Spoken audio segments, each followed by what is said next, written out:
હું એક કોષનો વારાફરતી આ ત્રણેય દ્રાવણમાં એને રાખું. સૌપ્રથમ અધિસાંદ્ર દ્રાવણમાં આ કોષ લીધું, ટુબુક અધિસાંદ્ર દ્રાવણમાં મેં કોષને રાખ્યું. તો હવે કોષની શું હાલત થશે?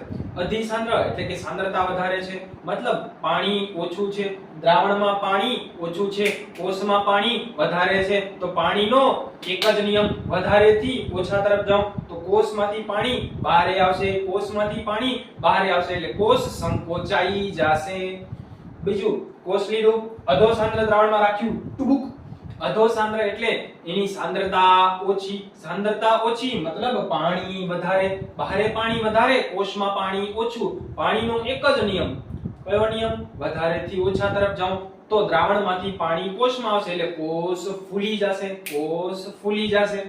બીજું છે સમસાંદ્ર દ્રાવણ, કોષ લીધું, ટૂંક સમસાંદ્ર દ્રાવણમાં રાખ્યું એટલે કે કોષની જે સાંદ્રતા છે એવી જ દ્રાવણની સાંદ્રતા છે, કોષની જે સાંદ્રતા છે એવી જ દ્રાવણની સાંદ્રતા છે. કોષમાં જેવું જેટલું પાણીનું પ્રમાણ છે એટલું જ બહાર પાણીનું પ્રમાણ છે.